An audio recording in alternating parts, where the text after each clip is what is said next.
Bonjour, chers frères congolais, congolaises. Voilà, nous sommes toujours dans quelques jours, il y aura des élections. J'aimerais intervenir aujourd'hui plus vite que possible pour... alors, j'estime qu'il y a des futilités qui vont nous diviser, plus précisément le peuple congolais.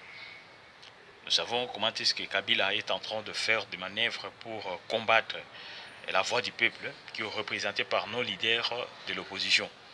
Nous tous, nous avons vu comment est-ce que le déroulement des postes électoraux a eu des problèmes. Il y a quelques candidats qui étaient vraiment menacés. Ils ont cherché des pistes, des solutions pour les condamner. L'exemple de M. Fayoulou, on a trouvé comment est-ce que le gouvernement a cherché les voies et moyens pour le condamner. Et aujourd'hui même, ils ont refusé qu'il fasse le meeting au stade de Tata Raphaël. Alors on se pose des questions, mais comment le gouvernement a peur de Fayoulou? Mais pourquoi il a peur de Fayoulou?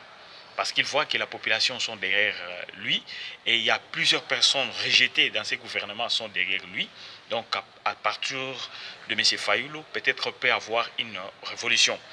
Alors c'est un point capital que j'estime le gouvernement a vraiment peur de ce monsieur et il cherche toujours des voies et moyens à les condamner. Mais il y a aussi de grands problèmes qui se passent au sein de l'opposition. Là, maintenant, nous devons commencer à faire des analyses critiques. Donc, si Fayoulou fait quelque chose de mal, il faut le condamner.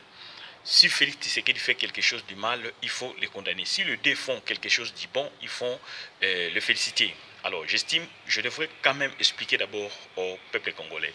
La politique est l'art qui guide une personne à mieux gouverner. Et la politique doit rester toujours flexible, en mouvement. La politique suit toujours des réalités, donc c'est-à-dire des créativités des images qui doivent être appliquées dans une situation ou dans une réalité. D'où je vois que l'opposition maintenant, les camps de Fativit et les camps de Lamouka sont en train de distraire un peu la population. J'estimais, je pris le temps d'accompagner des élections terribles. Je trouve que Vital Kamerhe, c'est une personne qui veut causer les malheurs au Congo. Aujourd'hui, l'actualité, je crois que l'opposition a eu deux camps. C'est à cause de Félix, y compris Martin Fayoulou. Parce que les deux ont quitté la Mouka, la coalition, que les peuples les avaient demandé d'avoir une personne qui peut diriger. Ce n'est pas à cause de la machine, chef congolais. Félix n'a pas quitté la Mouka à cause de la machine à voter. Il faut retenir ça. C'est-à-dire Félix a quitté l'opposition avec Kamere parce qu'ils n'ont pas accepté le petit commun, hein, ou soit les rejeter, ou soit la personne qui n'avait pas la base, qui avait que deux députés.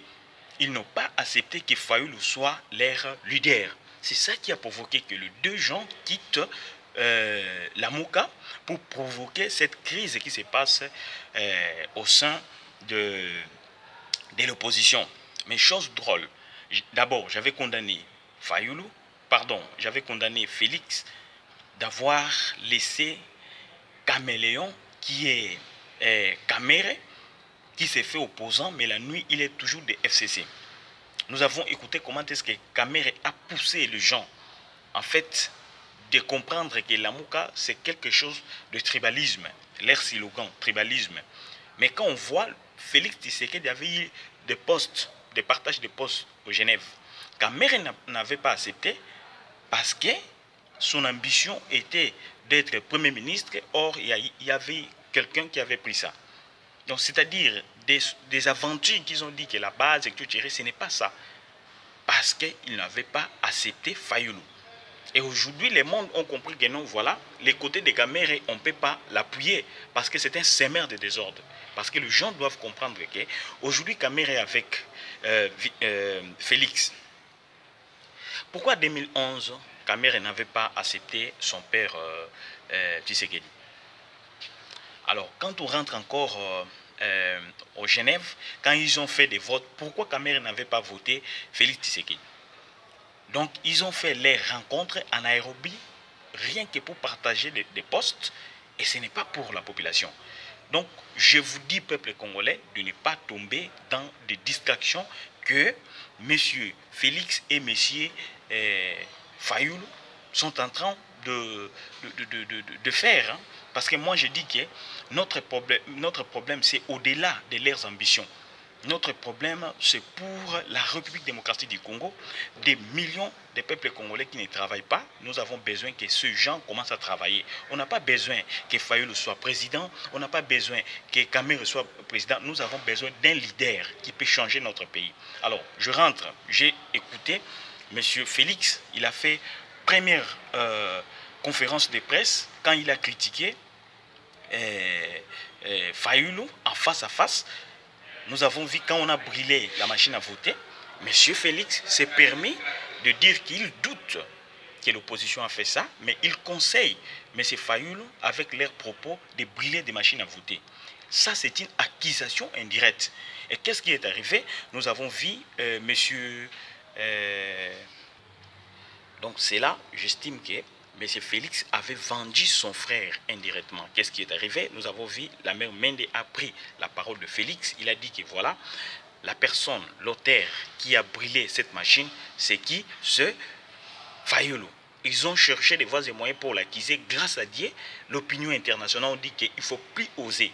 Parce que le gouvernement kabiliste fabrique des situations. Comme ils ont fabriqué contre Moïse Katumbe, ils ont fabriqué contre Bemba, ils ont fabriqué contre Mouzitou, ils ont fabriqué contre Franck Djongo, ils ont fabriqué contre Mouyambo, et ils avaient fabriqué contre Jekoko. Mais jusqu'aujourd'hui, je suis tenté d'analyser, mais comment ils ont libéré Jekoko? Jekoko, aujourd'hui, c'est un député de l'IDPS.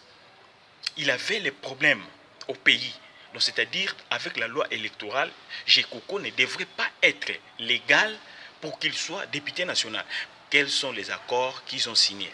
L'affaire de Tibala pour être Premier ministre et l'affaire de Jekoko pour appeler la masse de Kingabois et soutenir Félix Tshisekedi.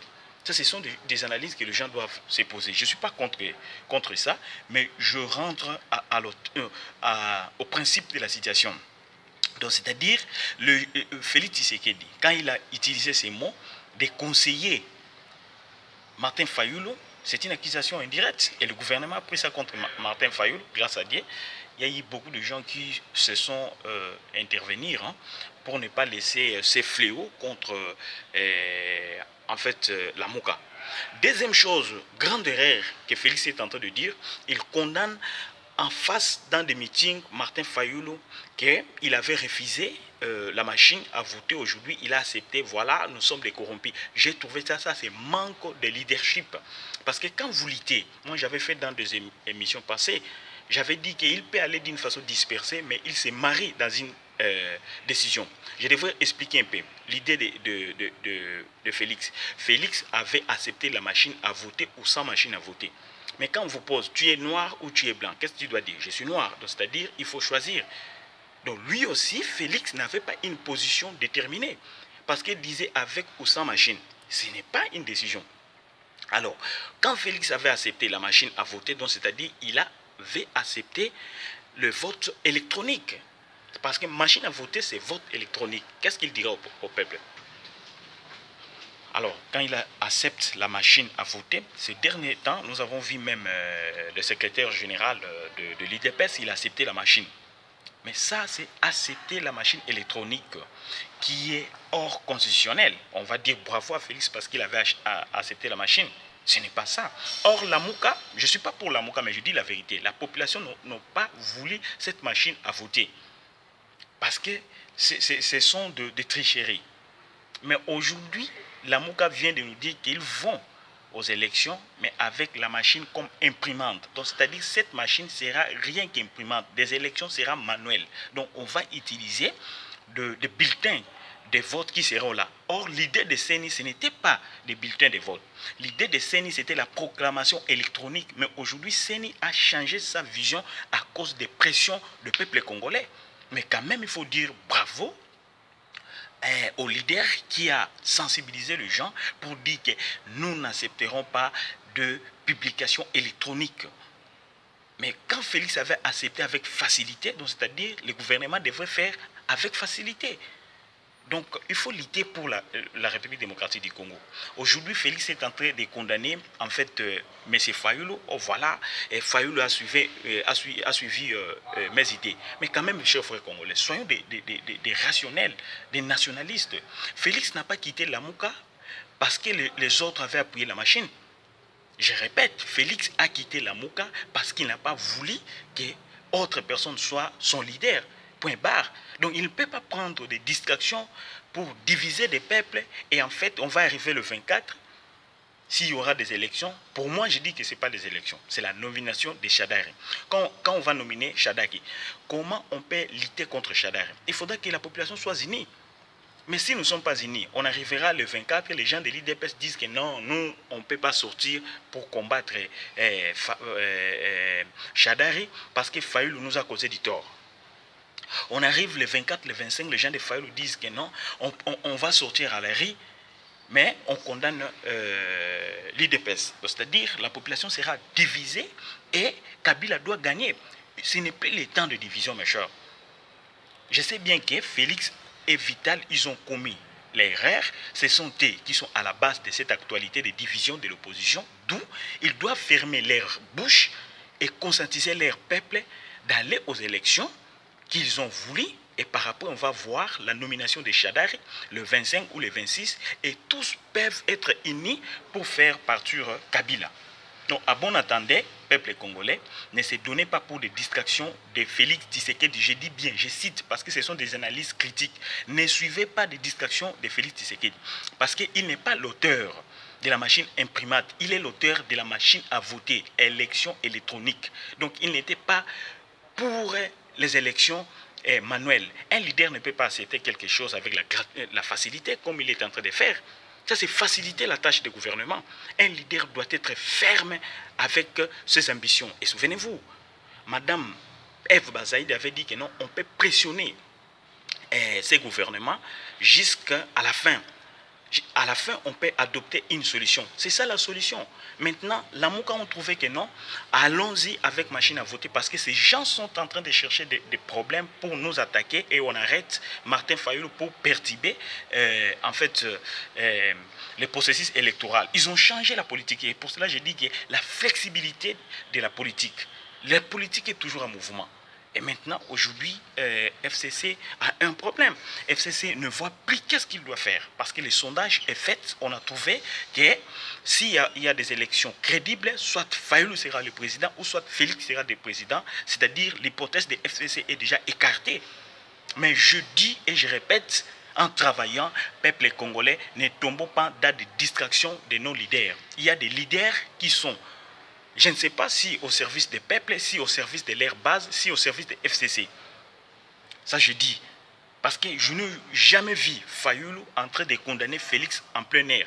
Mais le nom de Fayulu est à la bouche de Félix partout dont il va avec Caméré. Alors, je crois que ces gens, ils sont les opposants des FCC ou soit ils sont les opposants de l'IDPS, mais ils ne sont pas les opposants de la majorité du peuple congolais qui souffre.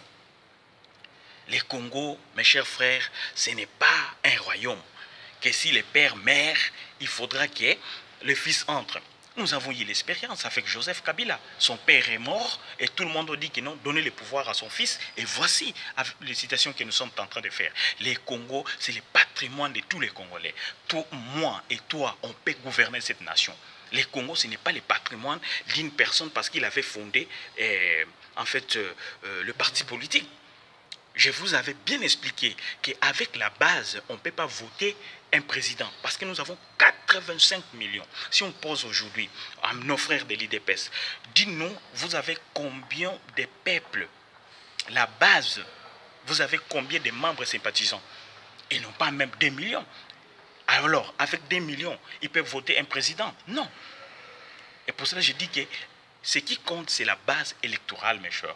La base électorale, c'est le peuple qui sont derrière une idéologie qui doit changer cette nation. Et aujourd'hui, les gens ne peuvent pas dire n'importe quoi parce que Fayulu, aujourd'hui, il est trop peuplé parce que l'alliance et la population ont trouvé que non, avec lui, on peut dire non à Joseph Kabila. Mais avec Kamere, il peut changer sa position à chaque temps pour avoir de l'argent. Il y a des gens qui sont à la politique, ils cherchent toujours de l'argent. Il y a des gens qui sont en politique, ils cherchent toujours l'influence politique. Mais il y a d'autres personnes qui sont là pour changer l'histoire de ces pays, à bas de distractions, à bas de divisions, pour dire que non, nous sommes les leaders, on avait accepté la machine à voter. Mais ça, ce sont des aventures, mes chers. La machine à voter, c'est contre la Constitution. Donc nous allons dire bravo aux gens qui facilitent la violation de la Constitution. On ne peut pas dire bravo à ces gens.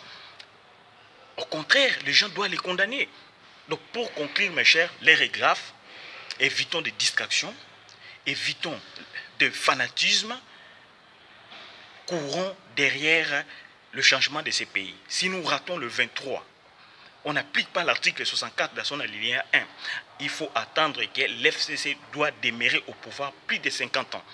Parce que Chadari quitte, Kabila avait dit qu'il rentrera le 23. Et quand Kabila rentre le 23, par après, il doit faire encore un mot de passe aux autres. Ne tombons pas dans des distractions, je dis et je répète. Il n'y a pas une personne qui a une bonne décision. Si Félix accepte une machine à voter, il sait très bien que non. Dans la machine à voter, il y a des 60 millions de personnes, 6 millions de personnes fictives, c'est-à-dire c'est à la facilité de FCC. Si Fayoulou accepte aussi cette machine à voter, je dis qu'ils sont là pour faciliter Kabila. C'est fini. Parce que tout le monde sait que la CENI est contrôlée par Kabila. Les militaires qui vont sécuriser la CENI, ce sont des gens de Kabila. Les ministres de l'Intérieur, ce sont des gens de Kabila. Et partout dont FCC est en train de se promener, c'est toujours des cadres de ces gouvernements qui sont en train de faire. Donc pour moi, j'ai conclu. Aujourd'hui, mettez ça, vous allez me demander qu'il n'y aura pas une élection, il y aura une nomination de Chadari. Alors si nous continuons avec des distractions, j'estime le 24 et le 25, avec nos divisions, Chadari doit gagner les autres. Donc il ne faut pas encourager Félix pour ses propres paroles qu'il dit que non, voilà, il est l'auteur de la machine à voter. La machine à voter, c'est l'élection électronique dans l'article 34 qui est la violation de notre constitution. Alors si la MOCA aussi doit appuyer cette machine à voter, c'est-à-dire tous deux sont en train de distraire la population. Donc il faut chercher une autre personne qui viendra pour secourir le peuple congolais. À bon entendeur, salut. Et retenez une chose, que Kabila n'est pas démocrate. Kabila c'est un rebelle, il partira toujours à la rébellion. Kabila partira toujours en armes, parce que lui-même avait dit que si vous voulez que je parte, il faudra que je parte avec une balle à la tête. Il vous avait dit, Kabila a tout fait. Depuis 2016 jusqu'à aujourd'hui, il a tué des personnes, il a fabriqué des citations de Beni, des citations de Kassai. Il a tué beaucoup de gens pour ne pas laisser, parce que c'est un dictateur, il a peur de quitter le pouvoir. Si Kabila quitte le pouvoir aujourd'hui, il sait qu'il sera en justice. C'est-à-dire qu'il fera tout pour nommer son dauphin. Donc, il est trop calme. Tout ce que vous dites, Kabila est trop calme parce qu'il est sûr des CENI. CENI l'appartient. Alors, toi qui restes là pour critiquer Fayoulou, et toi qui restes là pour critiquer Félix, nous allons plairer le 23 avec la nomination de Chadari. Et on va voir les gens qui disent qu'ils luttent contre la lutte non-violence. Nous ne savons pas qu'est-ce qu'ils vont faire. Parce qu'en 2016, 2011, Kabila avait gagné, lutte contre nos violences, avait laissé Kabila au pouvoir. Mais avec Fayoulou, je sais bien que si on dit de prendre les armes, ils vont prendre des armes. Mais avec nos frères de l'IDPS, quand on dit qu'ils prenaient des armes, ils vont dire que nous luttons sans violence. Et on va accompagner encore, comme ils ont fait 32 ans avec Mobutu. Mes chers, je ne suis pas contre l'IDPS, mais je suis contre la leadership de Vital Kamerhe, y compris la leadership de Félix Tshisekedi, de distraire la population pour leurs intérêts. Que Dieu bénisse le Congo et nous serons toujours justes. Toi, tu es partout tu es, fais une action pour que notre pays soit sauvé. Si nous ne sauvons pas notre pays, un jour, on se réveillera, notre pays sera balkanisé par le Rwanda. Et aujourd'hui, tous les produits intégrés bruts coltants qui est en train de sortir au pays, il faut qu'il y ait la permission du Rwanda. Nous souffrons en étranger, nous souffrons partout, on fait des travaux qu'on ne peut pas faire, mais le Rwanda est en train d'être construit, l'Israël est en train d'être construit, beaucoup des unions européennes sont en train d'être construites. Nous restons toujours avec des sentiments de JB Ouera, il a fait de plein sans stratégie et Kabila demeurera au pouvoir. Donc, évitez des distractions entre nos opposants. Si Félix veut prendre le pouvoir, il doit convaincre des personnes pourquoi il a accepté des machines à voter. Il doit convaincre des personnes avec ses projets de société. C'est vraiment très gênant. Et pour cela, je dis que l'opposition au Congo n'existe pas à cause de nos égoïsmes, à cause de nos vantards, à cause de haine politique. Aujourd'hui, partout dans le monde, je conclus, c'est par des alliances qu'on peut faire quelque chose. Aujourd'hui, Martin Fayulu peut prendre, demain, Félix doit prendre. C'est ça la vie. Que Dieu bénisse le Congo. Merci.